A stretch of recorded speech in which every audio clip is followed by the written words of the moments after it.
Minasan, konnichiwa. Welcome to Kallista Quarantine Cooking Class. Today we're going to cook teriyaki chicken, one of my favorite Japanese recipes. Before we start cooking, it's really important that you make sure you have an adult to supervise you with your cooking. We don't want any accidents and we don't want you cooking at the stove by yourself, please.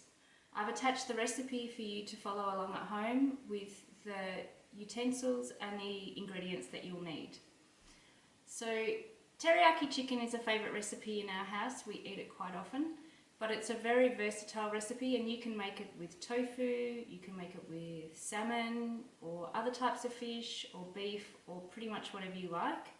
We serve it with rice.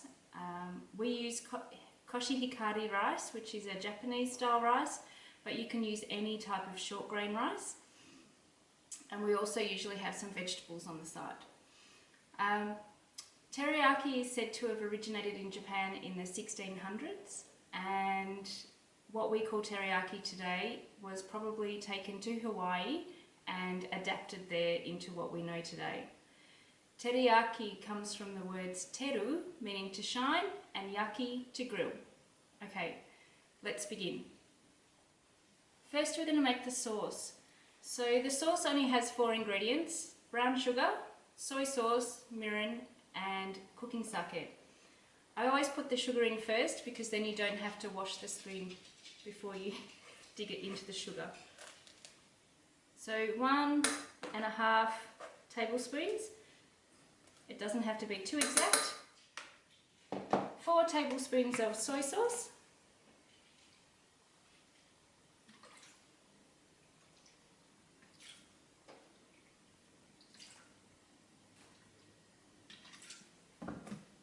4 tablespoons of mirin.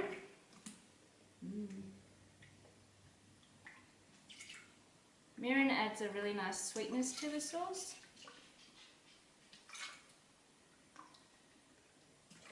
And 4 tablespoons of cooking sake.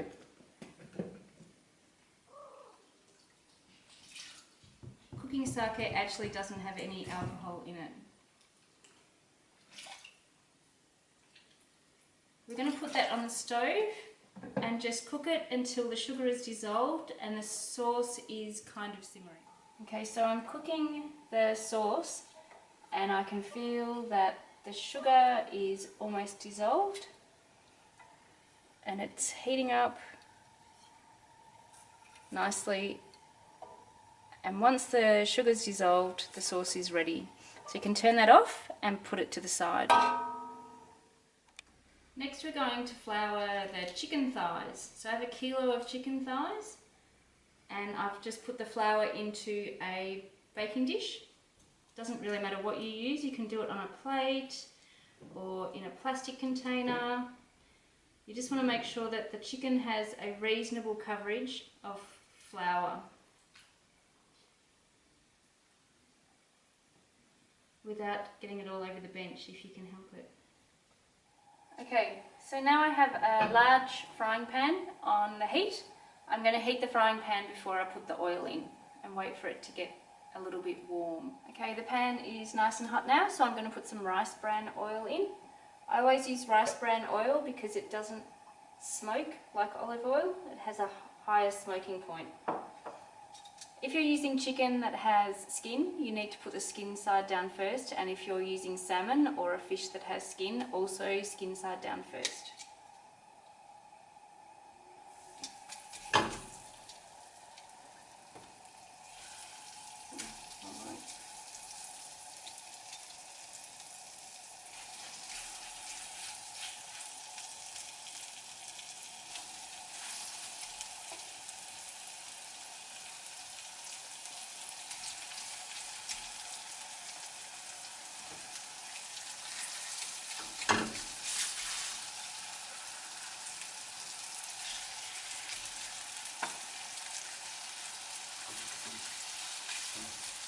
I'm going to put the lid on and let it cook for about 4 minutes.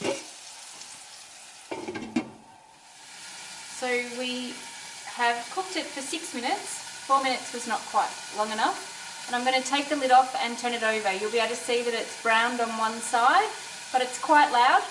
So, and it's spattery, so be very careful.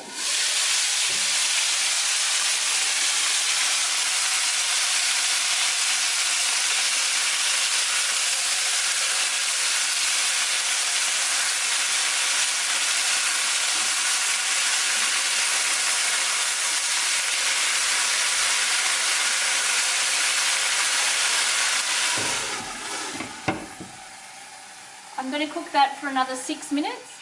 So the chicken's been cooking for 6 minutes, and it is.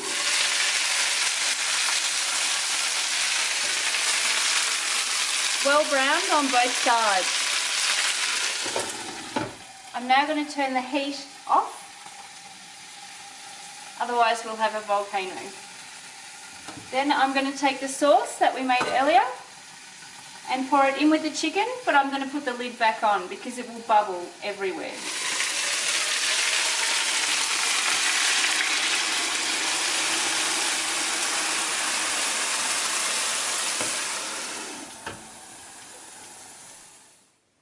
So the chicken has now been sitting in the sauce for just a couple of minutes with the heat off, and I've brought it over here so I can cut it up. So I'm going to take the chicken out of the pan, thigh by thigh. I have a plastic cutting board on top of my normal cutting board because it's pretty messy. This is really simple, it doesn't have to be exact. You're just cutting it into chunks so that you can eat the teriyaki chicken with chopsticks. So I shall cut each one into large chunks and then put it back into the sauce so that the sauce marinates through the rest of the chicken.